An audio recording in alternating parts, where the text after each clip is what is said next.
Que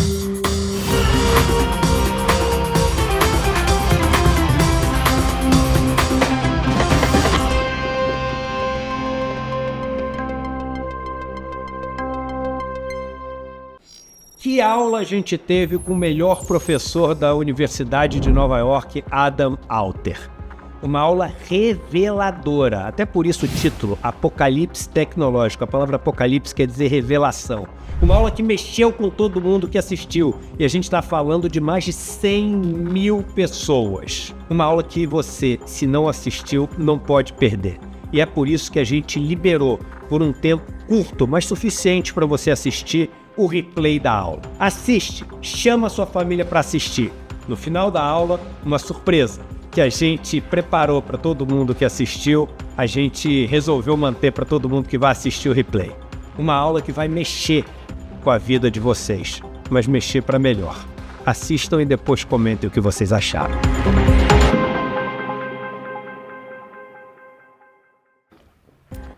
Muito bem, pessoal, quarta-feira, 10 de julho, 7h03 da manhã, estamos começando o Desperta ICL de hoje. Muito bom dia para todo mundo. Tá um frio desgraçado, né, Jimmy? Meu Deus do céu. Ontem eu vi que a massa de ar polar que está na Argentina, aliás, deve nevar em Buenos Aires entre hoje e amanhã. Faz 17 anos que não neva em Buenos Aires, não é comum que se neve em Buenos Aires, né? Uma cidade muito próxima ali do mar e tal. E deve subir para cá, Jimmy, vai ficar pior a coisa, parece. Essa semana toda vai ser assim. Aliás, esse frio deve estar indo para o sudeste e para o centro-oeste nessa semana aí, então fiquem de olho que tá muito frio, rapaziada, pelo amor de Deus. Muito bom dia para quem já está acordado com a gente aí, são 7h04 horário de Brasília, muito boa tarde, boa noite, boa madrugada para quem nos acompanha em outras paragens neste mundão de meu Deus. Este é o Desperta ICL, estamos ao vivo todos os dias das 7 às 8 horas da manhã, sempre trazendo as principais notícias do Brasil e do mundo e dando, claro, o contexto necessário para que a gente possa ter a nossa conversa diária aqui e possa entender o que está acontecendo também. Muito obrigado para quem está chegando hoje, que estava de feriado ontem em São Paulo, eventualmente as pessoas que tiveram aí a benesse de emendar o feriado, né? Sexta, sábado, domingo, segunda e terça. Espero que vocês tenham descansado, estejam de bom humor. Muito obrigado pela companhia de todo mundo. Se você está chegando pelas redes sociais, por gentileza, deixa o seu comentário, dê o seu like. Estamos ao vivo principalmente nos nossos canais no YouTube, lá no canal do YouTube do ICL Notícias, do Eduardo Moreira e do Leandro Demori, que sou eu, por acaso, que estou aqui. Vocês podem também compartilhar esse programa, por gentileza, se você tiver que fazer alguma coisa neste momento, pegue o link de compartilhamento e mande aí, poste nas suas redes sociais, manda no seu grupo de Zap, manda no seu grupo de e-mail, espalhe a palavra. Estamos caminhando aí, né? O segundo semestre já começou, daqui a pouquinho a gente vai começar os ventos eleitorais, a gente está preparando uma super cobertura eleitoral aqui no ICL, a gente vai fazer também no dia da eleição, com apuração, aquela coisa que vocês estão acostumados a ver por aí. Vocês preparem-se para acompanhar no ICL esse ano, né? Também a gente vai fazer lá, como é que está nas capitais, apuração minuto a minuto, quem está na frente, quem está chegando, quem está sendo eleito, os vereadores, os prefeitos, as principais cidades, tudo também a gente vai fazer no dia do primeiro turno. Então preparem-se porque a coisa vai esquentar no segundo semestre agora. A gente está preparando aqui uma super cobertura eleitoral, então avisem as pessoas de que estamos aqui trabalhando para trazer a melhor informação de mais qualidade, com contexto e com cérebro também, né? Com muito bem pensado aqui para a gente ter essa conversa e entender o que está acontecendo no mundo e não só ficar lendo notícia, porque para isso você compra lá na internet, né? O aparelhinho aquele fala, fulana, leia as principais notícias do dia. Para mim, vai ler, pronto, tá tudo certo, mas você não vai estar informado, né?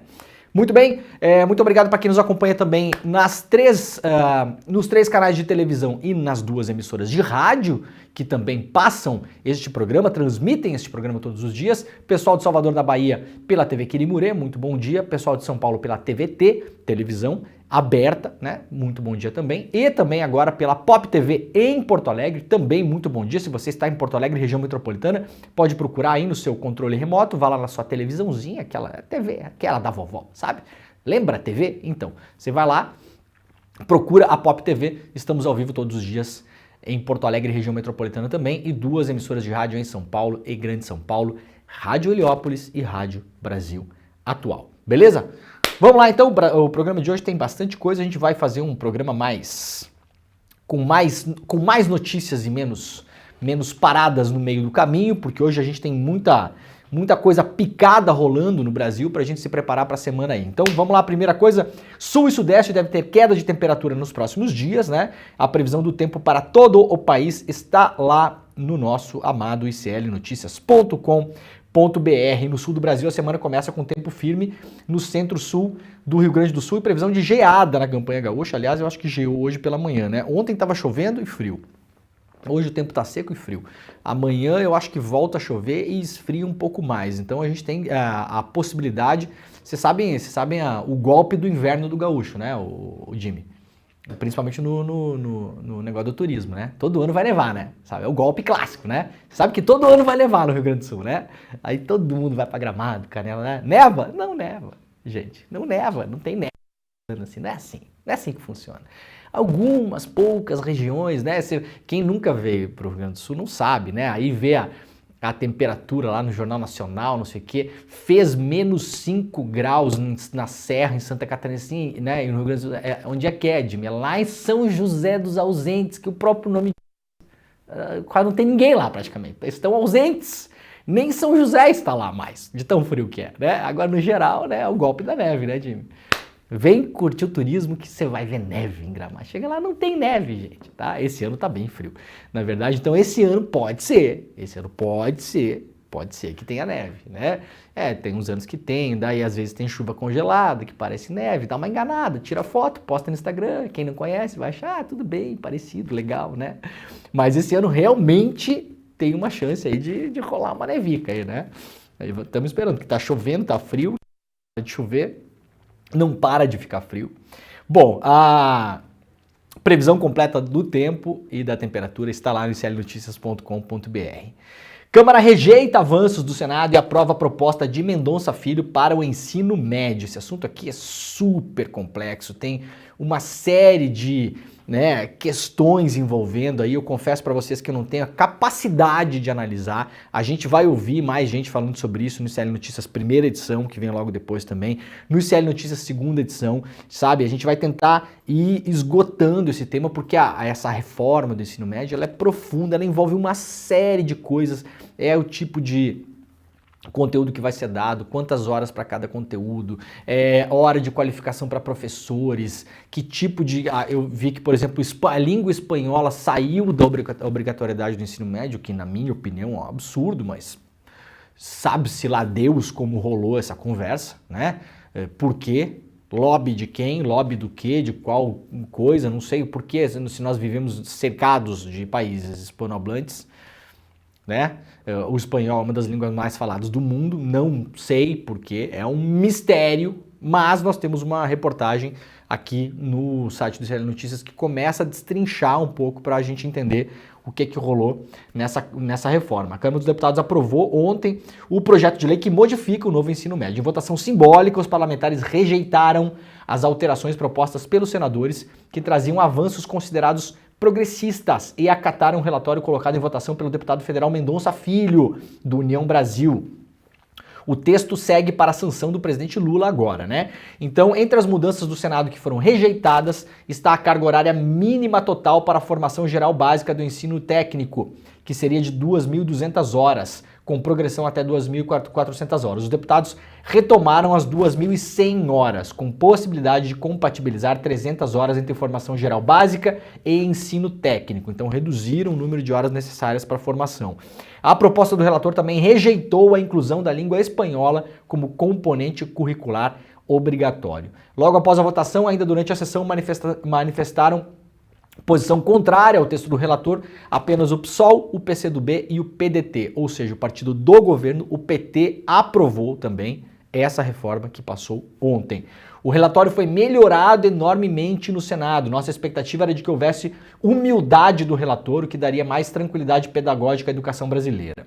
Isso aqui é uma manifestação da deputada Alice Portugal, do PCdoB da Bahia. Bom, a matéria completa está no nosso site, e a gente deve debater esse assunto também mais detalhadamente nos demais programas. Cassinos online, vendi a casa do meu pai para bancar minhas apostas. Gente, isso aqui tá virando uma epidemia no Brasil. Se eu não me engano, uns 2 meses atrás, a gente deu uma notícia aqui mostrando também que principalmente classes C e D, né, classe C e D, estão gastando já uma parte considerável do salário em apostas online, tá? Isso aqui tá virando, olha, o país que, quando você fala em regulamentação, em legalização, e chame lá como você quiser, das assim chamadas drogas, né? Drogas, isso entra assim, vira um pânico moral. Vira um pânico, as pessoas nem pensam mais qual que é a questão. Drogas, meu Deus. Primeiro que não existe droga, né? Você sabe que não existe droga, né? Não existe droga. Existem os componentes químicos, né, das plantinhas ou sintéticos, papapá, e a diferença, sabiamente, já sabemos, né, há milênios entre o remédio e o veneno é a dose. Então, a definição de droga já é uma definição complicada para início de conversa. Agora, quando fala em aposta online, ninguém tá nem aí para isso. Gente, isso aqui tá virando uma epidemia real. Sabe a história tantas vezes contada, porque muitas vezes real de fato, né? Mas assim, muito menos presente na casa dos brasileiros do que isso aqui, da pessoa que vende a televisão da mãe para comprar droga, né? Geralmente é o crack, que é o grande personagem da história. Então o fulano vendeu a televisão da casa dos pais para comprar crack. É a história que todo mundo conhece, né? Porque, no mais das vezes, verdadeira, acontece de fato. Gente, está acontecendo com jogo online. Com jogo online. Muito, mas muito mais do que a história da pessoa que comprou, que vendeu a televisão da mãe para comprar droga, tá? Muito, não há comparação. Isso aqui está amassando várias famílias, gente vendendo casa, gente pegando aposentadoria de vô, de vó, né? Roubando a aposentadoria de vô, de vó. A mesma dinâmica de vício. Porque de fato é um vício. Tá correndo solto esse negócio. Agora o Brasil está caminhando para legalizar esses jogos de azar. O que, do mais às vezes, agora não há mais discussão, né? Isso aqui já tomou conta do país, está em tudo que é lugar. Futebol. Esses dias a gente viu aqui, né? A gente fez a conta. Quantos times brasileiros são patrocinados por causa de apostas? Era praticamente todos. Acho que tinha 2 que não eram. De patrocínio master aqui, mas tinha na manga. Né? Se não me engano, o Grêmio e Inter, né? Porque Grêmio e Inter é Banco Banrisul, mas tem na manga. Acho que é Esporte da Sorte, o outro é não sei o quê. Então isso aqui já tomou conta. Né? Todos os programas esportivos que a gente vê aí é tudo caso de aposta, todos. Raríssimos que não tem. De canal pequeno de YouTube até coisa de rede de televisão grande. Todos. Isso aqui está sendo passado agora na pauta econômica e a pauta de saúde e saúde financeira está sendo deixada de lado. Isso aqui está ferrando várias pessoas, muito mais do que preocupação da maconha no STF, mas muito mais. Não tem nem comparação. Agora, não entra na pauta, né? Porque a família brasileira joga, porque o pai joga, porque o filho tem o aplicativo baixadinho lá para ficar fazendo bet nos jogos de futebol. Então isso pode. Esse aí pode, né? Isso não se discute. A gente vai ver onde é que vai dar esse negócio aqui. Matéria publicada lá no iclnoticias.com.br. Jogos de cassino online se popularizaram, né? A promessa de ganhos altos, né? Ela vai para o espaço, não acontece. Um desses casos é da carioca Mariana Neves, ouvida pela reportagem, 20 anos, conheceu a plataforma de cassino online em 2022, quando recém tinha completado 18 anos, o que era uma tentativa de conseguir uma renda extra, se tornou um vício e grandes perdas de patrimônio. Esse jogo traz ganância, quanto mais eu ganhava, quanto mais eu jogava, mais dinheiro eu queria fazer apostar. A gente fica nesse vício, porque é um vício de fato, e tirava dinheiro de responsabilidade da fatura do cartão, tudo isso achando que ia vencer na vida com o jogo, mas não foi nada disso, só me levou ladeira abaixo e gerou frustração. Os gastos de Mariana na plataforma, com o passar do tempo, foram ficando cada vez mais altos. Em certos momentos, a jovem chegou a pegar empréstimo para colocar mais dinheiro nos jogos, na ilusão de que conseguiria recuperar tudo. Mariana chegou a apostar e gastando mais de 50 mil reais em uma das plataformas de apostas. E aí você vê isso e pensa, nossa, que idiota, Mariana, né? Não é só ela, gente, tá acontecendo muito. Joga no Google para vocês verem aí. Gastos, né? pessoas, dívida aposta. Coloca no Google aí, dívida aposta jogo online. Dívidas, apostas, jogo online. Coloca para vocês verem a quantidade de matérias que estão saindo sobre isso. Aliás, já tem muita gente se mobilizando no Brasil para formar centros de apoios para as pessoas saírem desse vício, como é Alcoólicos Anônimos e tal. Vou repetir, gente, é o mesmo mecanismo que ativa no cérebro de vício de drogas, essas consideradas físicas, né? Tabaco, álcool, cocaína, maconha, mesmo, com a diferença que está ali no celular, você pode usar toda hora, a polícia não vai prender você porque você está fazendo isso, não vai bater em você, não vai entrar na sua casa, não vai jogar você num camburão, não vai dar problema com a justiça, então é uma coisa totalmente socialmente aceita, ninguém vai olhar para você com cara feia, pelo contrário, virou moda, tá na modinha, tá todo mundo fazendo, nos programas de rádio que a gente ouve esportivo aí, todo mundo fala sobre isso. Ah, hoje vai ter, não, vou fazer lá, vou jogar não sei quanto na empresa X, na KTO, na XYZ, na não sei o quê. Virou modinha, falam como se não fosse um problema social, tá virando um problema social, de saúde pública, financeiro, econômico, das famílias, e falam como se fosse, né, como se fosse nada. Imagina se nesses mesmos programas o cara falasse, não, agora eu vou ali fumar meu cigarrinho, agora eu vou aqui tomar uma cachaçinha no intervalo do programa. Seria um absurdo. Com o jogo online virou de boaça. De boaça. Tá pagando a conta, né? Quanto dinheiro tá entrando, então vamos lá fazer propaganda sem alertar as pessoas de que isso é um imenso de um problema. Na minha opinião, não deveria ter propaganda de jogo online em lugar nenhum da imprensa. Nenhum. Como não tem de cigarro, como, na minha opinião, não deveria ter de álcool também, né? Eu sou a favor que você tem que legalizar, regulamentar a venda, compra quem quer, você alerta os riscos, mas não pode ter propaganda. Não pode. Produtos viciantes não precisa propaganda. Quem quer fazer, vai fazer, quem quer usar, vai usar, quem quer jogar, vai jogar. Não deveria ter propaganda. Como não tem de cigarro. Cigarro não pode mais ter propaganda. Não deveria ter de álcool, mas tem porque o lobby é muito forte. É Ambev, é isso, é aquilo, né? É todo mundo que tem um monte de dinheiro.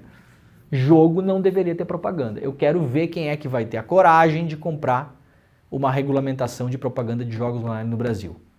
Que não pode mais ter propaganda. Na televisão e no rádio. Duvido. Duvido. Vai todo mundo espernear. Programa esportivo, todo mundo, né? Talvez a coisa mais impopular a se fazer no Brasil hoje seria essa. Bom, tá aí o Facebook lucrando com essas coisas também, né? Facebook recebeu 500 mil para divulgar golpe da indenização do Serasa. Mais uma matéria publicada aqui, dessa vez pelo UOL.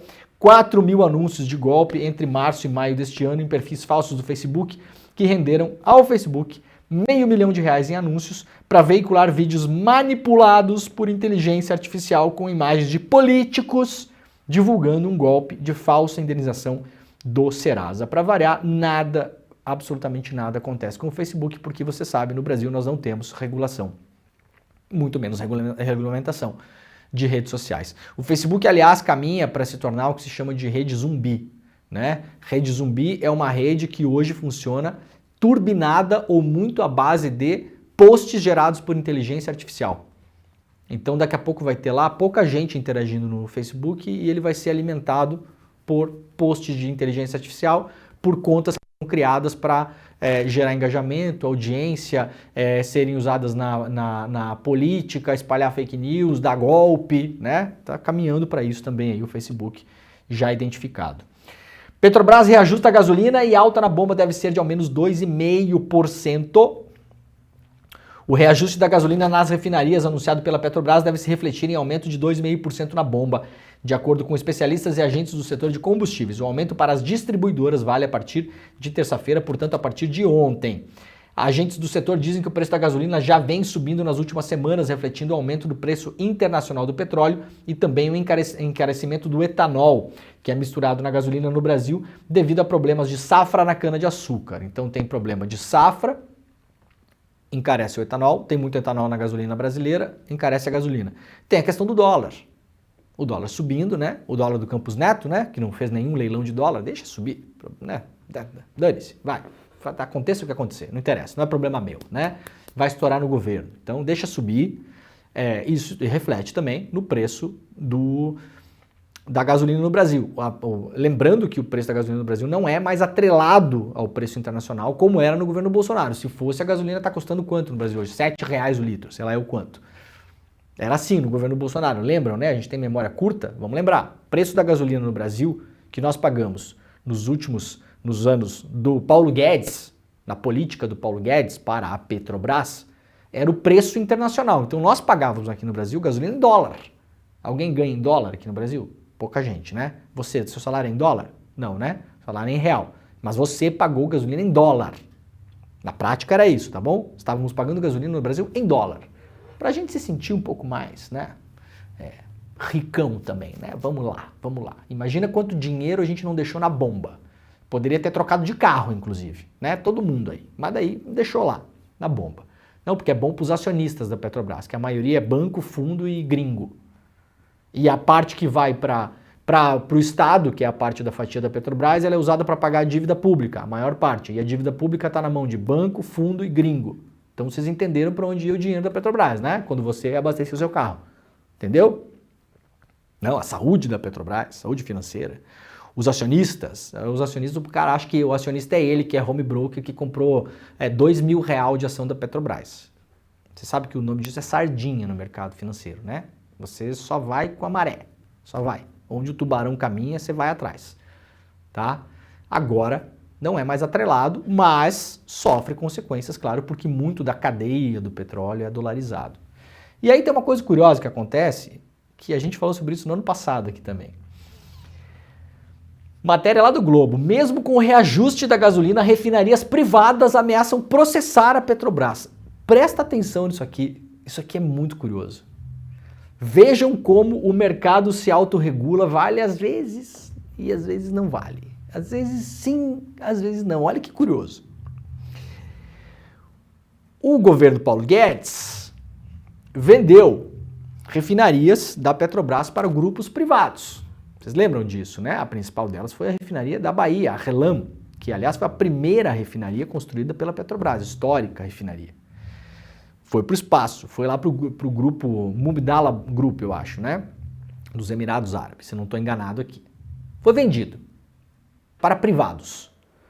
A gente se pergunta, se empresas privadas querem explorar aqui no Brasil o setor do petróleo, elas podem? Podem. Uma empresa privada pode montar uma refinaria no Brasil aqui do zero? Pode. Pode. Sabiam que pode? Você sabia que pode? Esse mercado está liberado desde os anos do Fernando Henrique Cardoso. Está liberado, não há mais monopólio estatal do petróleo no Brasil. Faz 30 anos já isso. Tá bom? Então tá compreendido. Se você que está aí assistindo agora, quiser montar uma refinaria na sua cidade, você pode. Pode. Vai lá obter as licenças, parará, vai descobrir um poço, ou vai comprar o direito de exploração de um poço, vai entrar com sociedade numa petroleira, ou vai lá, monta a sua refinaria. Por que é que os caras não montam refinarias?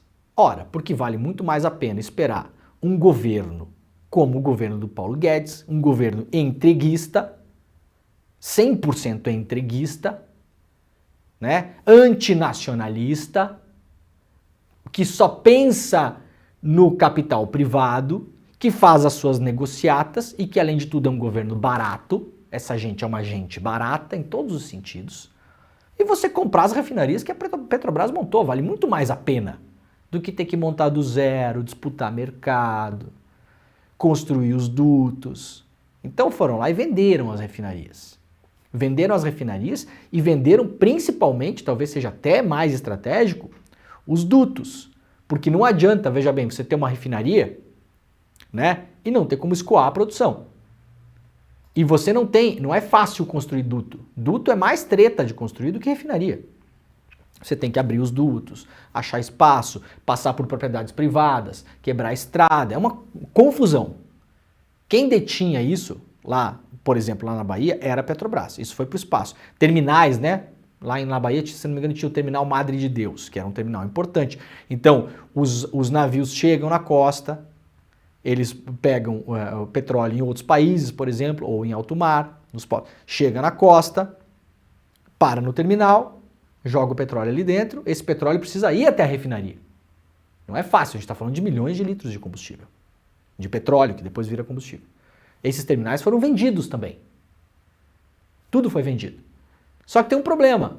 Essas refinarias privadas, elas têm que ir ao mercado e ofertar o produto. Não é assim que funciona? Agora você tem uma refinaria privada que ela vai competir no mercado e ofertar o produto. Qual que é a questão? A Petrobras, ela consegue ofertar produto mais barato, né? Porque ela está competindo no mercado, ela é maior, ela tem mais experiência no mercado brasileiro, tem mais capacidade de refino, tem como fazer um jogo de jogar combustível de um lado para o outro, porque a Petrobras é uma empresa gigante, ela está no mercado. Agora, as refinarias privadas, elas ameaçam processar a Petrobras. O que elas querem, galera? Que a Petrobras aumente o preço do combustível, porque elas não estão conseguindo ser competitivas no Brasil. Veja que coisa curiosa, que coisa incrível. Imagina você ter uma padaria na esquina, você, dono da padaria, agora, nesse momento. Você vai processar o cara da padaria da outra esquina, porque o pão dele é mais barato que o seu. Fala, não, gente, não tem condição, eu não consigo competir. O cara é mais eficiente, o cara consegue vender pão mais barato.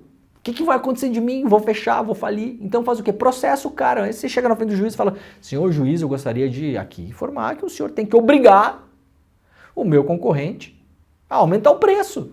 Claro. É exatamente isso que está acontecendo agora. Os caras compraram essas refinarias achando que o Bolsonaro ia se reeleger, que o Paulo Guedes ia mandar no Brasil, e que não sei o quê, e que não sei o quê. Que a política de preço da Petrobras ia continuar dolarizada, porque essas refinarias, muitas delas, elas querem comprar petróleo da Petrobras. E a Petrobras fala, beleza, preço de mercado. Mas a Petrobras, quando extrai o seu petróleo e vende para as suas próprias refinarias, pode vender num preço mais barato. Afinal de contas, a Petrobras extrai, a Petrobras refina. É dela. É nosso. Nosso. Nós extraímos. Nós achamos o poço. Nós perfuramos. Nós tiramos. Nós colocamos na refinaria. Nós refinamos. É nosso, né? Uma parte, um pedaço ainda é nosso. A refinaria privada, ela não tem muitas vezes de onde extrair. Ela não tem poços. Então ela tem que ou comprar da Petrobras, ou comprar de outras petroleiras, ou comprar lá fora. Então o cara tem uma refinaria na Bahia, mas ele compra petróleo dos Emirados Árabes, vem de navio, ele chega lá, despeja e refina.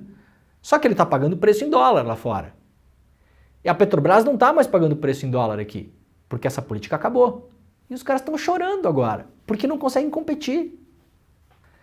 Não é inacreditável o mercado, como funciona? Se autorregula, né, galera? Se autorregula. Mas se não regular, a gente entra na justiça para você aumentar o preço. Então, para além de tudo, essas refinarias privadas que vendem a gasolina mais cara do Brasil, parabéns. Você que mora nas regiões que tem agora refinaria privada, que eram da Petrobras e foram vendidos, paga a gasolina mais cara do Brasil. Você sabe disso, né? Então, parabéns para quem apoiou a privatização. Foi avisado. Foi avisado. Foi amplamente avisado. Mas não é coisa de esquerdista, comunista.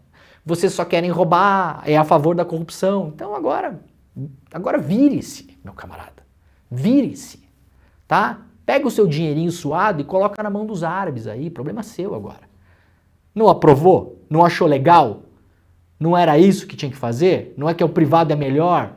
Vai acabar a roubalheira? Porque não sei o quê? É o mais caro.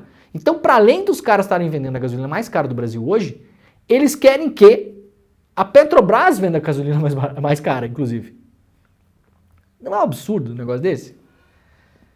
Cara, é inacreditável. A entidade que representa empreendimentos que respondem por... Primeiro que não são empreendimentos, né? Os caras compraram um negócio pronto, né? Que respondem por 20% da capacidade nacional de refino, estudam pedir à justiça que a estatal pratique preços alinhados aos preços internacionais. Ou seja, os caras vão entrar na justiça para que a Petrobras volte a vender gasolina em dólar no Brasil. Vocês não estão entendendo errado. É exatamente este o caso. E eu não duvido que algum juiz de boa vontade dê ganho de causa. Mas não duvido mesmo, né? Um juiz assim que seja sensível, né? À dificuldade do empreendedor, né, gente? Nesse caso aqui, pobrezinhos. Olha, não está dando certo o negócio, é o mercado, gente, né? Vende a refinaria. Não deu certo, investiu mal. não acordou cedo que chega, não cortou o cafezinho. Acontece, né? Não teve o pensamento positivo, não batalhou, ficou cercado de pessoas que só puxam você para baixo. Fazer o quê? Venda um negócio. Pode inclusive vender de volta para a Petrobras. A preços mais baixos do que comprou. Claro, é o que a gente espera. Afinal de contas, o negócio está dando errado. Que pena, né? Não avaliou bem o mercado, né? Não fez o curso do Pablo Marçal. Tivesse feito tudo isso, quem sabe poderia estar... Não escalou o pico lá que o Pablo Marçal levou, né? Acontece. Ai, cara, é só no Brasil mesmo, né? E a gente tem que tratar esse negócio com uma coisa séria ainda, porque de fato é sério, né? De fato o negócio é sério. Olha, e eu espero que a Petrobras também não caia, né? Nova presidente da Petrobras aí, como é que é o nome dela? Que a gente nem falou dela direito. Né? Magda Chambriardi. Vamos acordar aí, né, dona Magda? Vamos fazer o jogo aí que interessa a população brasileira, né, dona Magda? Problema dessas empresas privadas aí que compraram os negócios do Paulo Guedes, né, dona Magda? Que se virem. Problema delas. Né? Vamos ficar de olho nisso aqui também, né? Aeroporto Salgado Filho retomou o embarque e desembarque. Olha só, cara, que isso aqui é muito curioso, né? O Aeroporto Internacional Salgado Filho, em Porto Alegre, que foi inundado, né, pelas enchentes, vai retomar as operações de embarque e desembarque de passageiros na semana que vem, segunda-feira. Portanto, se você está pegando voo em Porto Alegre, saiba que o embarque e desembarque volta a acontecer no Aeroporto Salgado Filho. A diferença é que você não vai decolar dali, né? Vai ter um esquema ali que a empresa alemã Fraport, que tem a concessão do aeroporto, que controla o aeroporto, vai ter um esquema que você vai entrar num busão, né? Isso aí, vai entrar num busão e aí vai fazer o pouso e decolagem na base aérea de Canoas. Então, atenção, a partir de segunda-feira da semana que vem, embarques e desembarques em Porto Alegre, no Aeroporto Salgado Filho. A concessionária pede que as pessoas cheguem 3 horas antes do embarque ou desembarque. Por quê? Vai ter que chegar lá, fazer o check-in, vai para uma sala de espera, não sei exatamente como está funcionando lá, né? E aí a empresa organizou ônibus, então vai colocar você num busão, vai levar você do busão dali do aeroporto até a base aérea de Canoas. E aí a decolagem e o pouso vai acontecer da base aérea, mas o check-in quando você faz ali o recolhimento das malas e tal, tudo isso vai acontecer no aeroporto de Porto Alegre. Então você vai fazer como se fosse decolar de Porto Alegre ou chegar em Porto Alegre. Quando chegar também, desce na base aérea de Canoas, pega o busão, vai até o Salgado Filho e lá você vai pegar a sua mala e tal e vai embora. Tá bom? O curioso disso tudo é o seguinte. Estamos em 10 de julho, né, Jimmy? 10 de julho. Até uns 40 dias atrás, a situação era a seguinte, galera.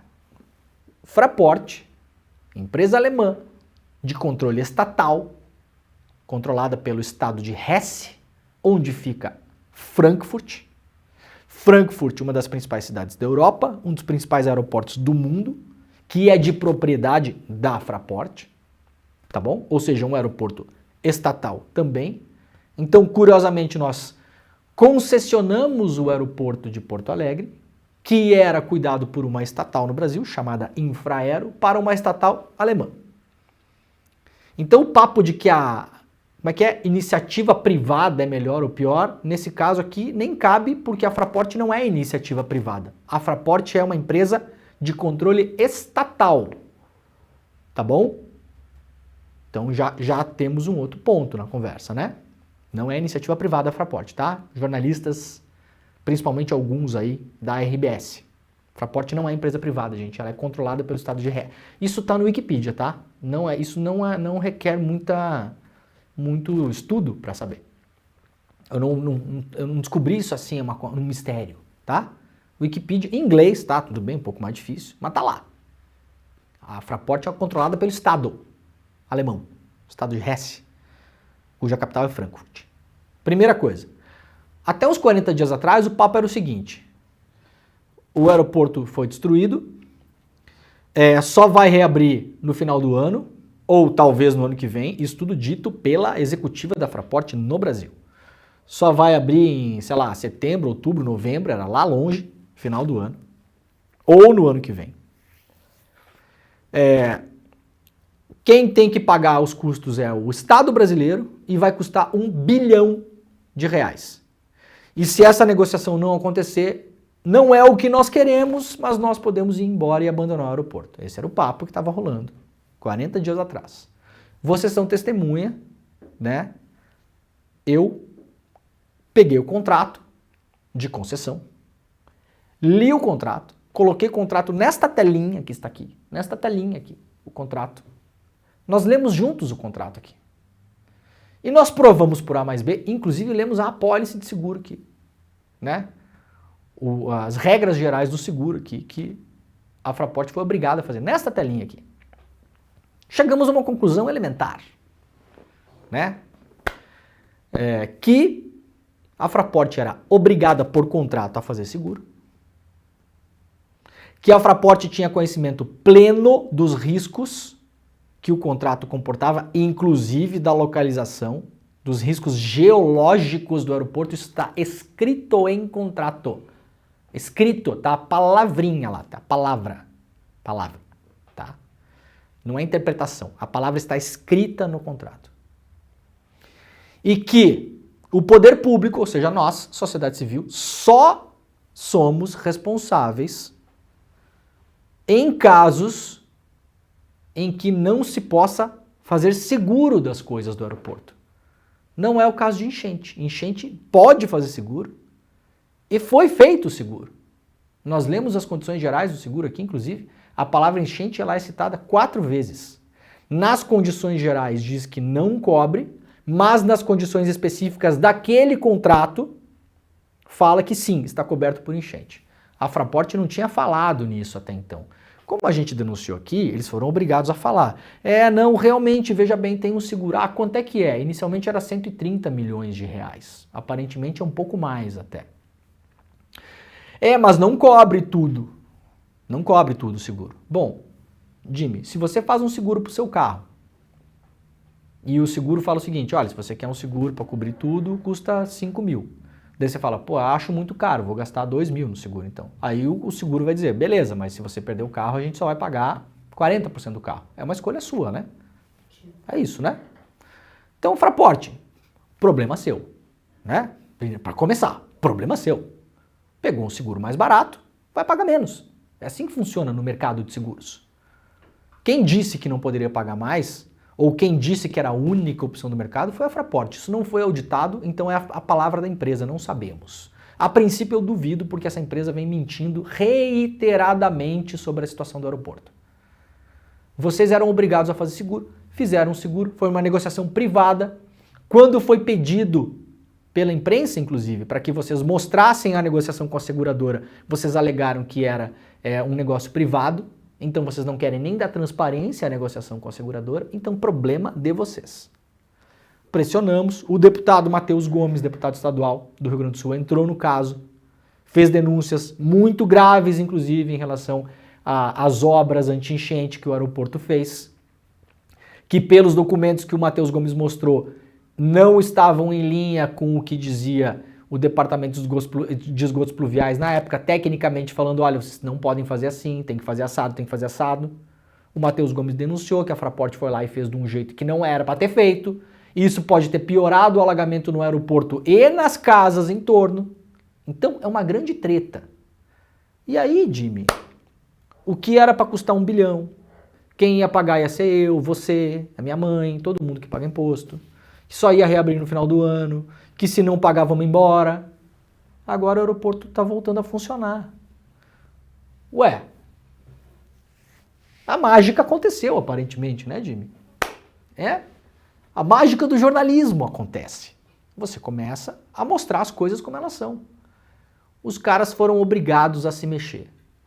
Eu estou falando para vocês aqui e tô falando o que aconteceu de fato, tá? Isso não é o que eu acho.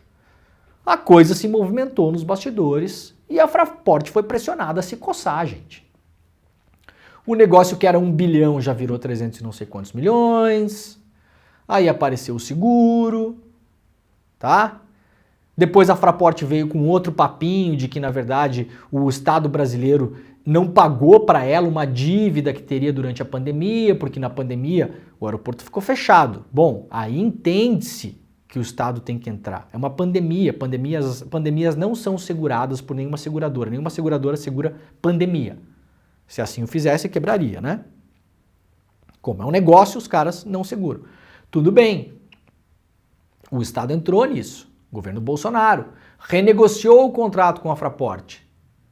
E aí falou, tudo bem, a gente vai injetar aqui na Fraport cerca de 300 milhões de reais por conta de lucros cessantes na pandemia. Vamos fazer o equilíbrio financeiro, econômico do contrato, beleza.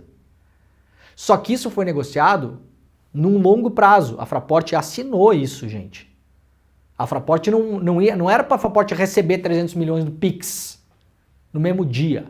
Até porque não é assim que as coisas funcionam, né? A Fraport muito bem sabe disso. Era para receber ao longo de anos, como, por exemplo, com aumento de tarifas aeroportuárias, ou seja, a gente ia pagar, porque quando você vai embarcar você paga a tarifa. Aí a Fraport apareceu umas semanas aí dizendo que, não, veja bem, tem que ter esse dinheiro do Estado aí, esse 1 bilhão, o Estado que tem que pagar, porque além de tudo, o Brasil está nos devendo 300 milhões, 200 milhões, não sei o quê. Mentira. Não é assim. Não é. Simplificaram e distorceram uma informação que não é verdade. Ela é passada para a população de um jeito mentiroso. O contrato foi renegociado. Vocês, Fraport, sabem muito bem o que vocês assinaram. Vocês vão recuperar esse dinheiro ao longo dos anos. Esse é o contrato que foi assinado. Tá? E não adianta vir encher meu saco, que senão eu pego esse contrato também e esfrego nessa tela aqui também, se continuar enchendo o saco. Porque me dá 2 dias que eu descubro onde é que está esse contrato também. Porque esse não é público também, né? O contrato de renegociação das tarifas. Mas eu descubro, eu acho, eu consigo. Né? Chove, ele vai chover na minha horta, ele chove, ele aparece, daqui a pouco ele aparece aqui. Então vocês é melhor, olha, dá uma organizada no aeroporto, bota a galera voar, coloca um dinheirinho ali, um dinheiro que vocês já tiraram, inclusive, nesse aeroporto, que vão tirar. Vão ficar 20 anos administrando, para de chantagear a sociedade civil brasileira, né? E vamos trabalhar, gente. Vamos trabalhar. Estão trabalhando agora, parabéns. Que bom. Agora resta a pista, né? A pista é o grande problema do aeroporto, ela já foi avaliada, inclusive pela Infraero, que é a empresa que mais tem capacidade de fazer isso no Brasil, empresa pública. Empresa pública. Né? Quem que foi avaliar a condição da pista em Porto Alegre? A Infraero. Não foi empresa privada, não foi iniciativa privada. Foi empresa pública, a Infraero que foi lá. Por quê? Porque tem os melhores técnicos. Porque tem os melhores quadros.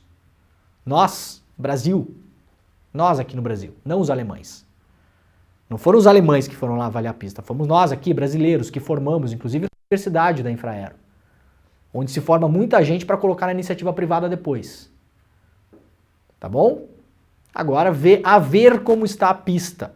Talvez não seja tão desastroso como parecia no começo. As informações que eu tenho, talvez seja até um pouco mais fácil de recuperar a pista do que se imaginava no começo. Chegou a imaginar-se que teria que se fazer uma pista toda nova, o que é uma treta, né?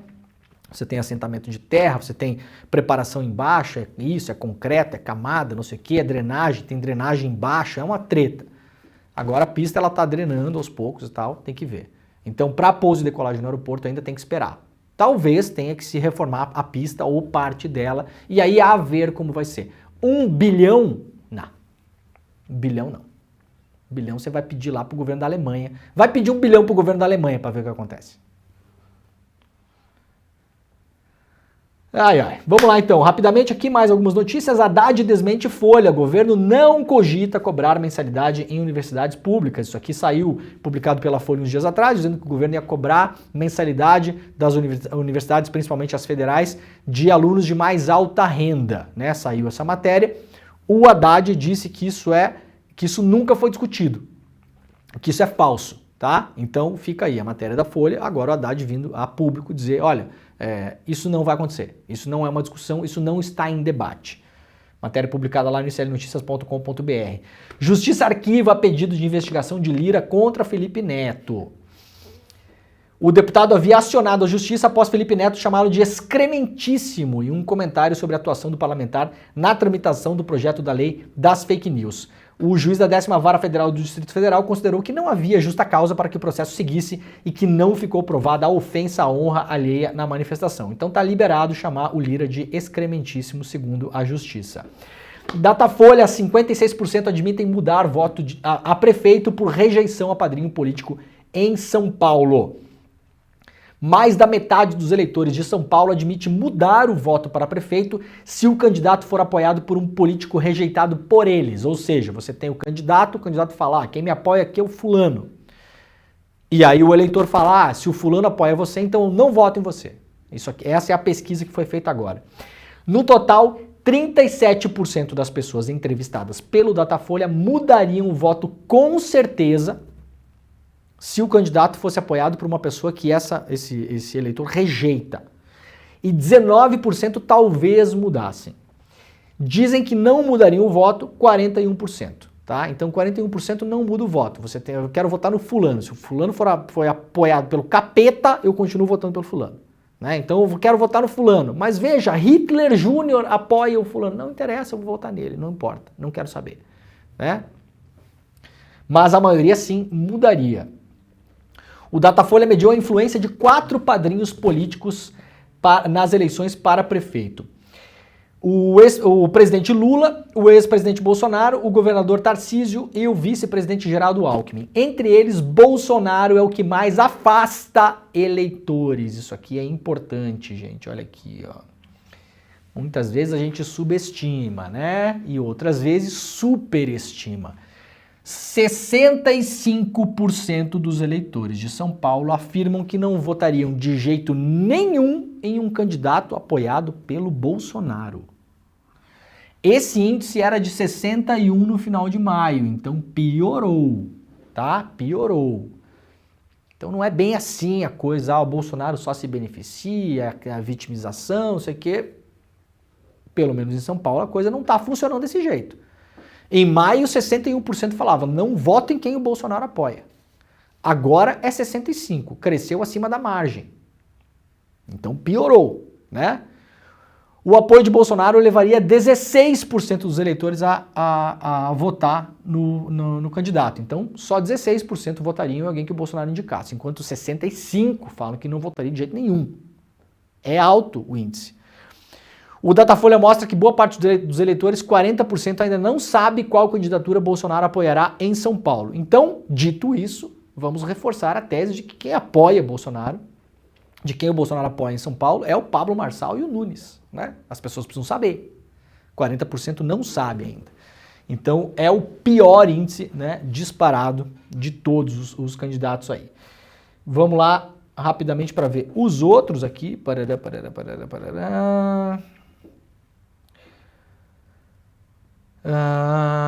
Aqui o do Tarcísio, né? O apoio do governador Tarcísio de Freitas, considerado por aliados de Nunes seu principal cabo eleitoral, levaria 17% dos eleitores a votar com certeza em um candidato apoiado por ele.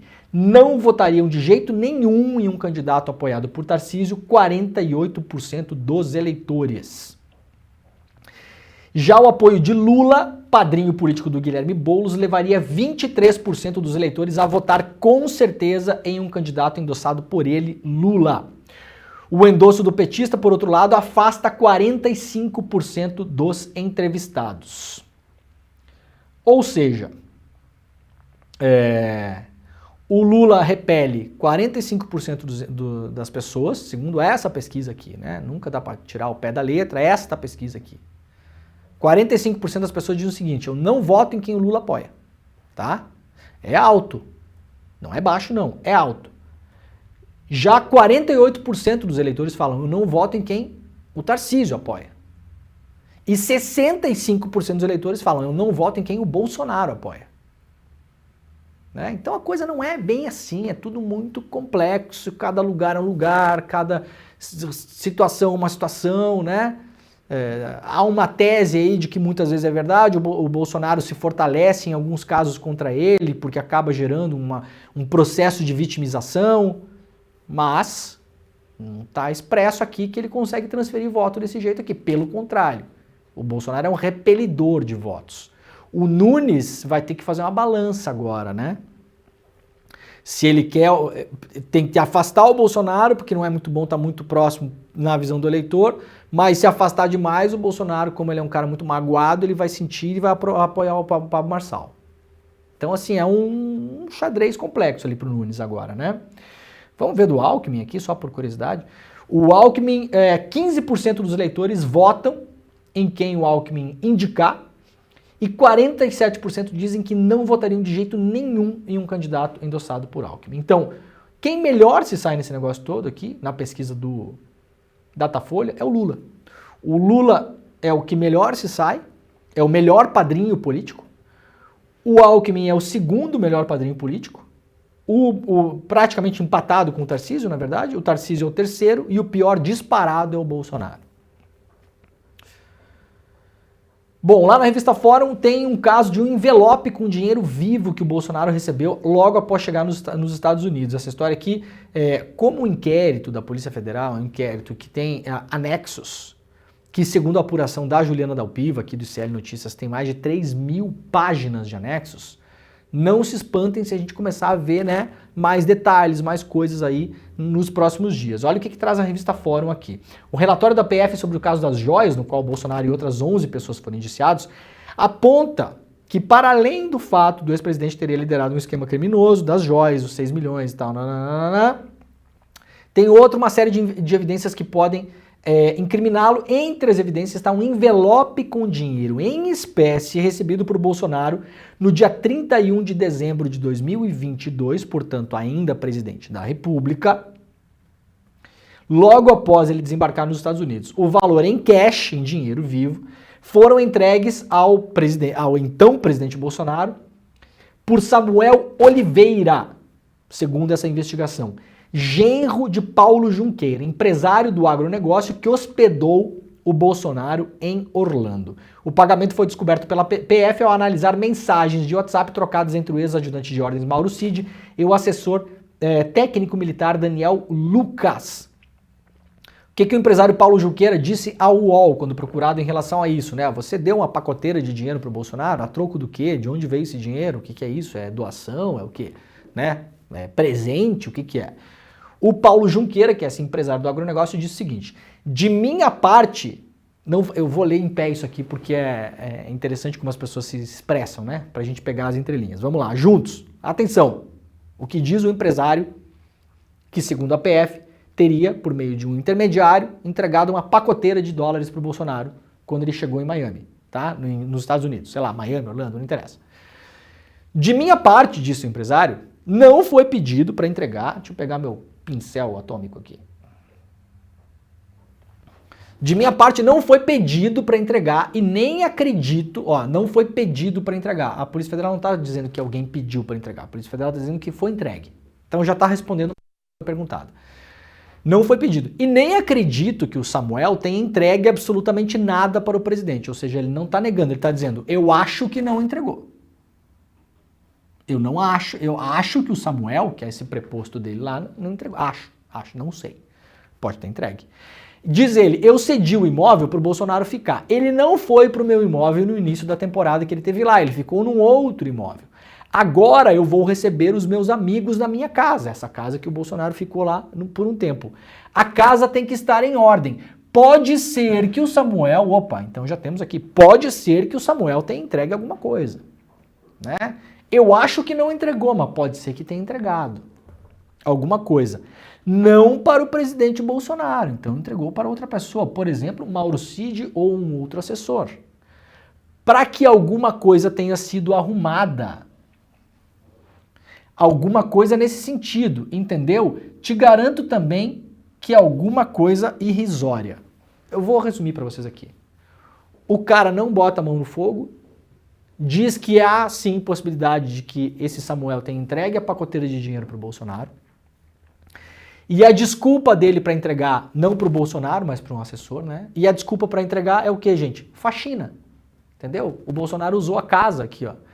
Pode ter entregado alguma coisa, né? Para que alguma coisa tenha sido arrumada, porque tem que deixar a casa em ordem, porque ele vai receber amigos.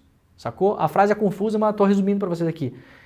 Eu acho que pode ter entregado um pacote de dinheiro para o Bolsonaro para que alguma coisa tenha sido arrumada, porque eu vou receber meus amigos, mas se for entregue é uma coisa irrisória. Então, assim, já sabemos pela fala que foi entregue, né, gente? Foi entregue, entenderam? Foi entregue. Foi entregue, mas vamos tentar ver aí que na verdade era para dar uma limpada na casa, fazer uma faxina, quebrou o liquidificador, né? Estragou o chuveiro. Então, assim, o problema dessa desculpa, seu Samuel, é que o dinheiro foi entregue no dia que o Bolsonaro desembarcou nos Estados Unidos. E segundo o senhor próprio, ele não foi para o seu imóvel no começo da temporada, ele foi só depois. Então, não entendi a lógica de entregar um dinheiro para um preposto do Bolsonaro em cash nos Estados Unidos para deixar a casa arrumada, sendo que quem deveria deixar a casa arrumada, se fosse o caso, quem que era? O Bolsonaro, porque o senhor vai receber amigos. Né? Difícil entender, mas não negou. Não negou. Então, aparentemente, o dinheiro foi entregue. Ai, ai. São muitas tretas, né, no universo Bolsonaro. Muito bem, gente. Ó, o programa está acabando. Rapidamente, temos o replay, né? Temos o replay da nossa grande aula Apocalipse Tecnológico, segue rodando lá, tá? Então, icl.com.br/replay com Y no final, icl.com.br/replay, a nossa super aula sobre vício em tecnologia e a luz no fim do túnel para sair disso. Se você assistir até o final, no final tem uma surpresa para quem se tornar membro do ICL. Vai receber em casa uma obra de arte e 2 livros físicos espetaculares. Então vai lá, icl.com.br/replay. Muito obrigado pela companhia de todo mundo. Amanhã estaremos de volta. Está começando o ICL Notícias, primeira edição. Um beijo, tchau. Que aula a gente teve com o melhor professor da Universidade de Nova York, Adam Alter. Uma aula reveladora. Até por isso o título, Apocalipse Tecnológico. A palavra apocalipse quer dizer revelação.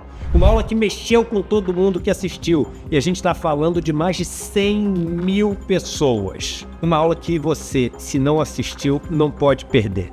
E é por isso que a gente liberou, por um tempo curto, mas suficiente para você assistir, o replay da aula. Assiste, chama a sua família para assistir. No final da aula, uma surpresa que a gente preparou para todo mundo que assistiu, a gente resolveu manter para todo mundo que vai assistir o replay. Uma aula que vai mexer com a vida de vocês, mas mexer para melhor. Assistam e depois comentem o que vocês acharam.